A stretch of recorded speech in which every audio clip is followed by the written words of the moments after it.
आज जो कहानी हम बताएंगे वो राजा भोज के बारे में है। हम समझते हैं आप लोग राजा भोज के बारे में सुने होंगे, कुछ लोग पढ़े भी होंगे। तो वो मालवा के शासक थे और 11वीं शताब्दी की ये बात है। और सबसे बड़ी बात ये है कि राजा भोज जो है वीर योद्धा तो थे ही, लेकिन वे बहुत बड़े दयालु राजा थे। तो एक बार दरबार लगा हुआ था, राजा भोज बैठे हुए थे, दरबारी बैठे थे, सारे मंत्री बैठे थे और कुछ लोगों का आना जाना हो रहा था। उसी समय एक व्यापारी जो है दरबार में आया और जब राजा भोज की उस व्यापारी पर दृष्टि पड़ी तो राजा भोज के मन में यह विचार आया कि इस व्यापारी की संपत्ति को हड़प कर जो है राजकोष में जमा कर देना चाहिए। और जब तक राजा भोज दरबार में रहे और व्यापारी भी जब तक दरबार में था, मतलब जब तक वह व्यापारी दरबार में था तब तक राजा भोज के मन में यह विचार चल रहा था कि उस व्यापारी की संपत्ति को जब्त कर राजकोष में जमा कर देना चाहिए। और जब व्यापारी चला गया तब राजा भोज को अपने राज्य के किसी व्यापारी के प्रति इस तरह के भाव आने पर बड़ी आत्मग्लानि हुई। राजा भोज ने सोचा कि मैं तो प्रजा के प्रति न्याय करता हूँ, प्रजा का कल्याण करता हूँ, लेकिन मुझे अपने ही राज्य के किसी व्यापारी के प्रति, किसी निवासी के प्रति इस तरह की बुरी भावना क्यों आई, मन में इस तरह के बुरे विचार क्यों आए कि उसकी संपत्ति को राजकोष में जब्त कर जमा कर दें। और इस चीज़ से राजा भोज बहुत व्यथित हो गए, बहुत चिंतित हुए और उनको समझ में नहीं आ रहा था कि आखिर हमारे मन में उस व्यापारी के प्रति ऐसी सोच क्यों आई।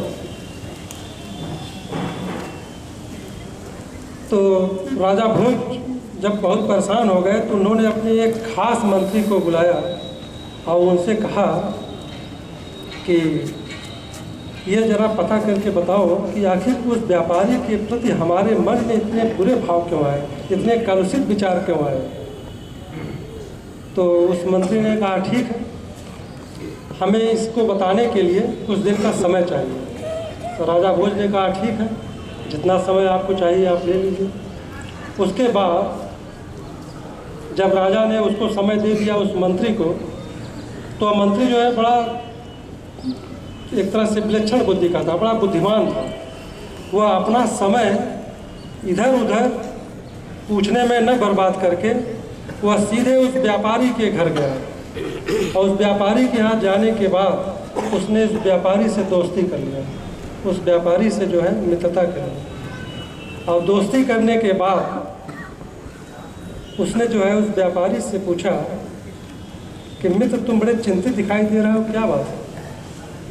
तुम्हारा तो चंदन का व्यापार है और चंदन का व्यापार जो है मुनाफे का व्यापार होता है, उसमें इतना मुनाफा होता है, इतना फ़ायदा है, फिर भी तुम्हारे चेहरे से लग रहा है कि तुम बड़े चिंतित हो, क्या बात है?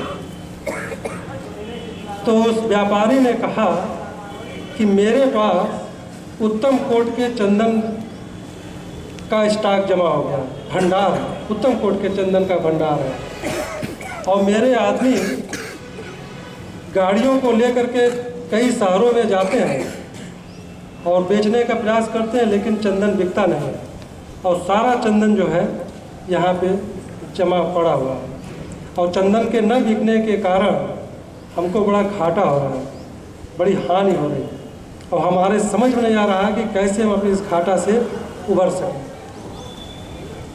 तो मंत्री ने कहा ठीक। और मंत्री ने जो है ये नहीं बताया कि वह जो है राजा का मंत्री है। वह मंत्री गोपनीय ढंग से ये सब काम कर रहा था, उस व्यापारी को नहीं मालूम था कि ये मंत्री, उसने अपना परिचय नहीं दिया, मंत्री ने गोपनीय ढंग से काम कर रहा था। तो उस मंत्री ने उस व्यापारी से कहा क्या कोई ऐसा रास्ता निकल सकता है, क्या कोई ऐसी तरकीब है कि जिससे तुम्हारा घाटा जो है ख़त्म हो जाए? जिससे तुम्हारा व्यापार अच्छा चल जाए? क्या कोई ऐसा रास्ता है? तो उस व्यापारी ने कहा केवल एक ही रास्ता है। अगर यहाँ का राजा जो है मर जाए तो उसके अंतिम संस्कार के लिए हमारा सारा चंदन जो है बिक सकता है। उस व्यापारी ने कहा इसके अलावा और कोई हमें रास्ता नज़र नहीं आता है। उसके मन में आया कि अगर यह राजा मर जाए तो हमारा चंदन जो है उनके अंतिम क्रिया के लिए, दाह संस्कार के लिए बिक सकता है, तभी हमारा व्यापार जो है ये चल पाएगा। तो इतना सुनना था कि उस मंत्री को राजा के पहले प्रश्न का जवाब मिल गया था। उसके बाद वह मंत्री वहाँ से चला गया। दूसरे दिन वह मंत्री फिर उस व्यापारी के यहाँ आया और उस व्यापारी को बिना अपना परिचय दिए उनसे पूछा, व्यापारी से, कि अगर तुम चाहो तो प्रतिदिन 40 किलो चंदन की लकड़ी तुम राजा के महल के लिए, वहाँ के रसोइया के लिए तुम दे सकते हो। इतना सुनना था कि व्यापारी बहुत खुश हुआ।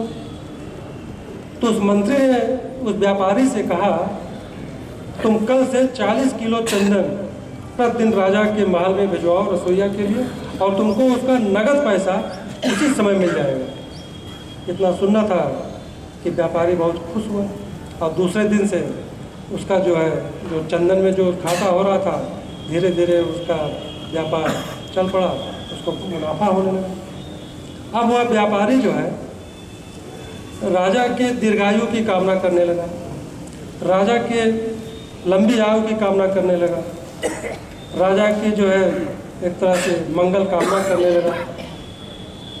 और एक दिन की बात है कि राजमहल में राजा बैठे थे, मंत्री दरबारी सभी लोग थे। तो वह व्यापारी फिर राजमहल में गया, और राजमहल में जब गया तो राजा की दृष्टि उस व्यापारी पर पड़ी। तो दृष्टि पड़ते ही राजा को लगा कि यह व्यापारी जो है कितना आकर्षक है, यह आदमी कितना जो है आकर्षक है, कितना सुंदर है, इसको जो है सम्मानित करना चाहिए। उसने अपने मंत्री से कहा कि ऐसे व्यक्ति को पुरस्कृत करना चाहिए।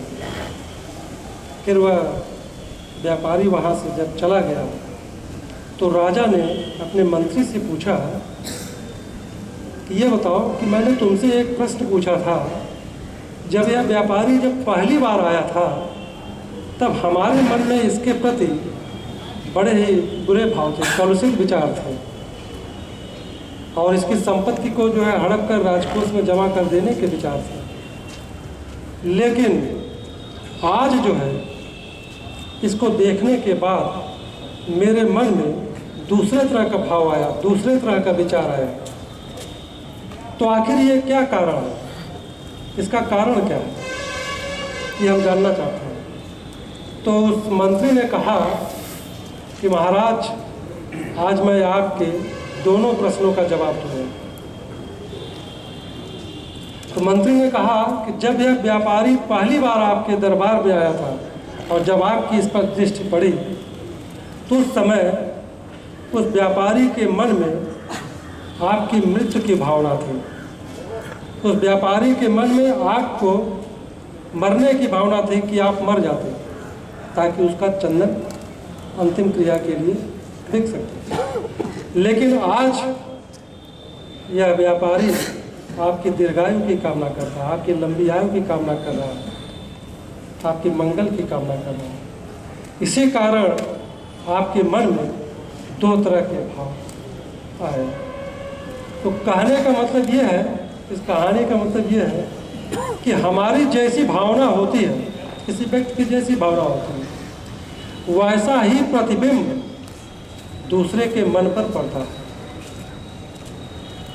तो जैसे आप इसको इस रूप में समझिए, अगर आप किसी व्यक्ति के बारे में सोचते हैं, विचार करते हैं, उसका मूल्यांकन करते हैं, उसकी अच्छाइयों के बारे में, उसकी बुराइयों के बारे में आप सोचते हैं, तो जब आप किसी व्यक्ति के बारे में बुरा सोचते हैं तो एक तरह से बुरी तरंगें उस व्यक्ति तक पहुंच ही जाती हैं, आज नहीं तो कल। और कहा भी गया है, जागी रही भावना जैसी, प्रभु मूरत देखी तिन तैसी।